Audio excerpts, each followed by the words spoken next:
Good morning, everyone. Welcome back to the Isabel Farm channel. So today's Monday, I think. I'm kind of losing track of time, but it's about 6 o'clock. I'm gonna go hop on a tractor. We got a bunch of stuff planted this weekend.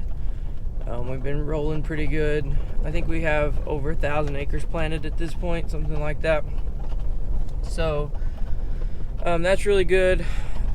We finally got a little stretch of time to do some stuff, but it's been so dry, or it's dried out so well in just the past few days. I mean, we've only been in the field for 3 or 4 days now, but it's dried out so good that we're starting to get into some of our fields that we rutted up in the fall with the combines and stuff like that.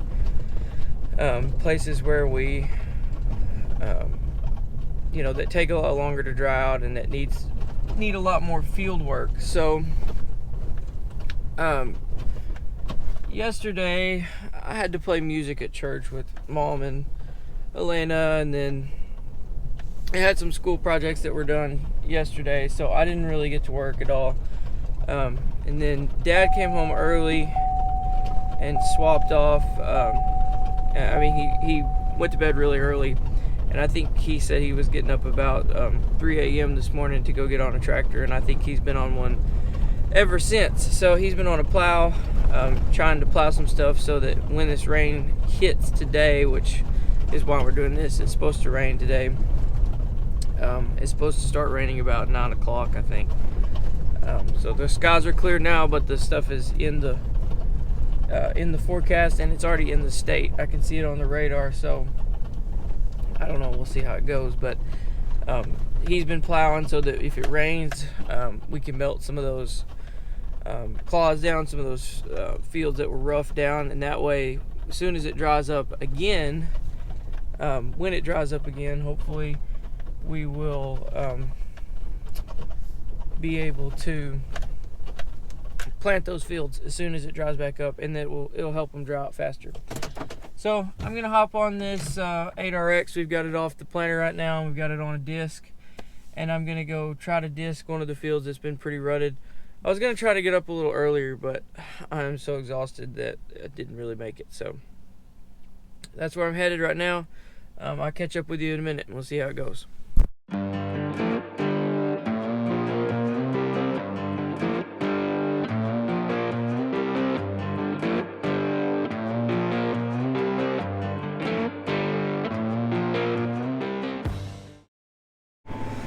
Okay, it's been a couple hours. I think it's about 9 o'clock. I've had quite a bit of coffee. I'm still really sleepy, but we're making it. That's what it's looking like.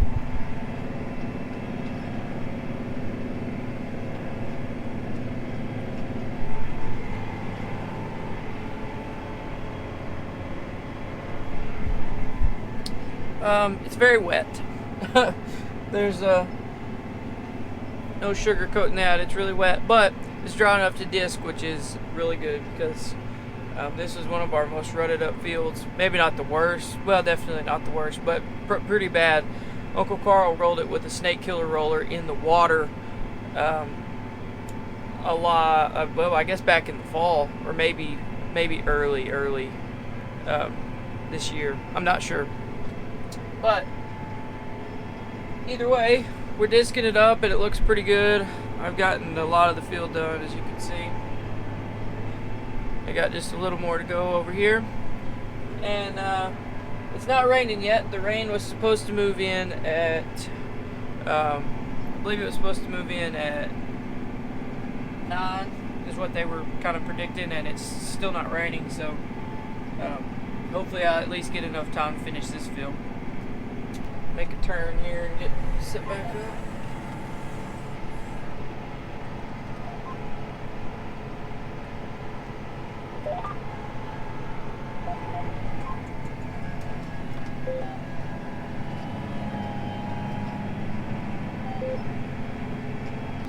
Take a look at the radar again.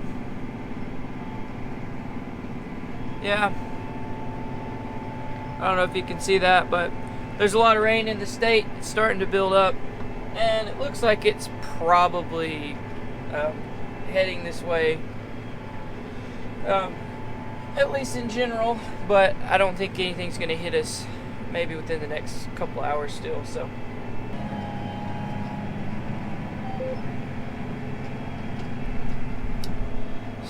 that's what we're doing. Uncle Carl is across the way plowing.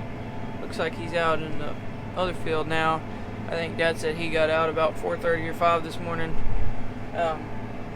I didn't want to, well, first of all, I was really tired, so I needed some sleep, but it's also hard to do this kind of work, disking these fields that have never been disked before in the dark, because you can't see where the wet spots are, and you chance getting stuck. Uncle Mark almost got stuck twice last night before he quit. He was on this, and it was starting to get dark, and he almost got stuck twice. He called me and said that he was just going to go on home, and I don't blame him. So it's looking pretty good. You keep after this, and then if it doesn't rain, we'll see what's next. But yeah, just some more tractor sitting is all that's going on. Peace. Well, I'm plowing today.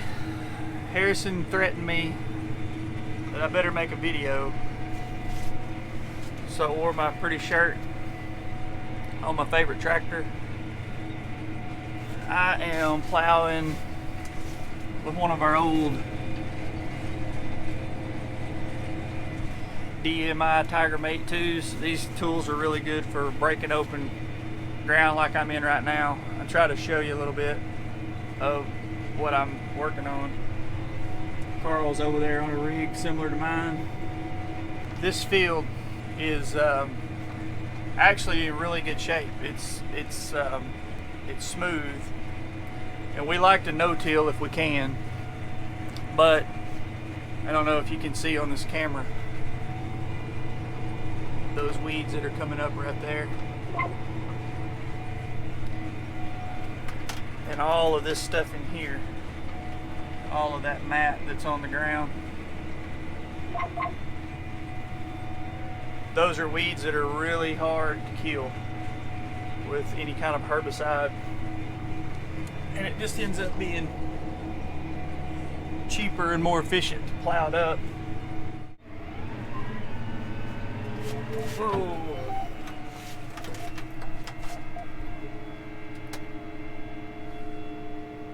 I hit the wrong thing.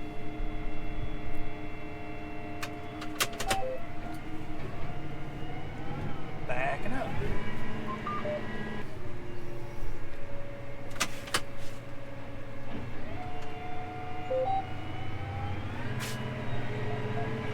So this I don't remember what I was talking about. It's probably because I've been plowing since 3 o'clock this morning. So I've almost worked a 12-hour day. I was gonna wait till we got up here to one of these patches of weeds I could show you. You can see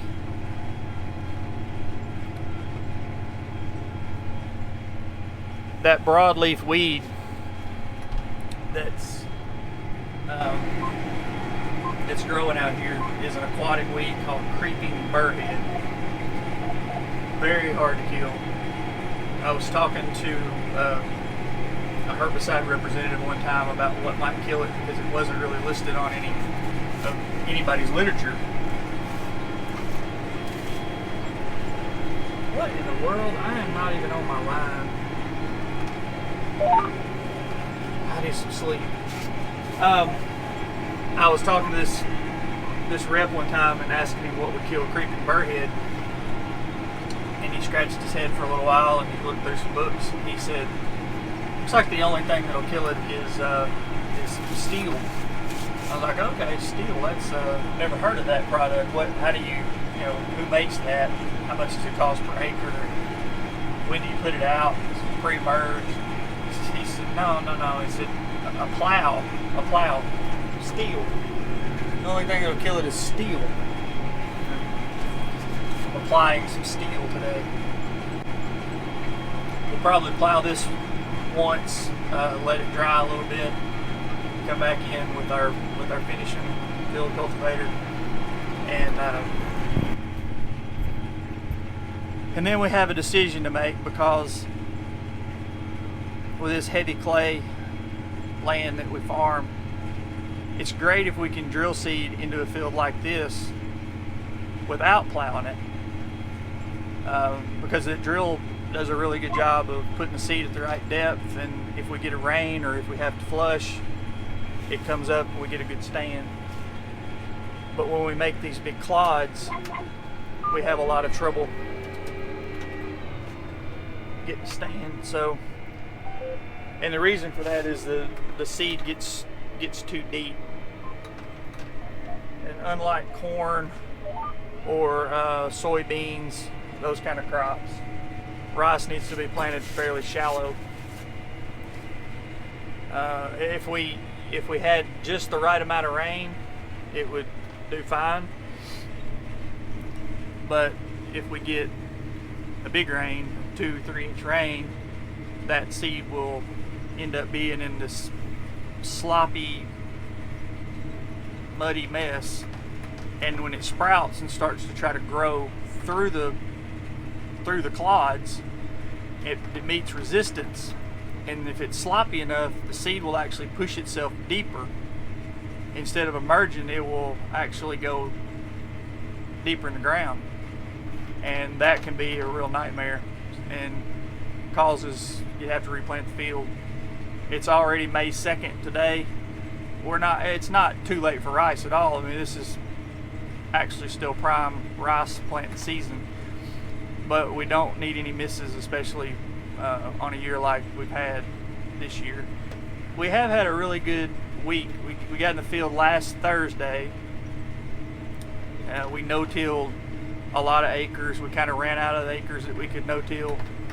So now we've got 3 tractors, plows, 1 running a disc, just trying to get some stuff ready. I don't know if you can see it, but I'm getting a few raindrops. And really right now, to be honest, and maybe it's just because I've been plowing since the middle of the night, I wouldn't care if it rained. I would like to get over this field before it rains. I think we'll probably be able to do that. Let's see what the radar shows. We had just a little tiny shower, but I think it's gonna miss us pretty much. Maybe it'll build up. Anyway, that's my little update. Plowing. Dropped the sprayer off of this tractor because we don't have enough tractors to have a sprayer and a drill and everything hooked up. So we actually unhooked the drill. Harrison probably told you that. And that's what they've been disking with. And I'm gonna turn around.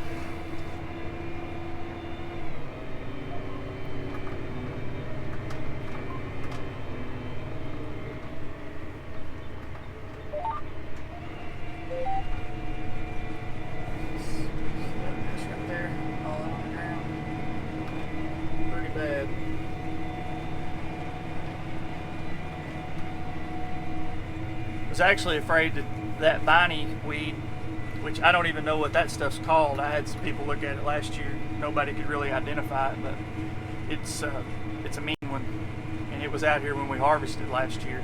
This is a field that stayed underwater when we had the big flood in June of 21. It stayed underwater for, I don't know, 3 or 4 weeks.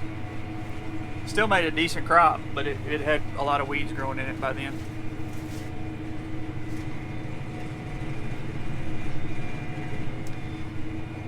All right, that's my update.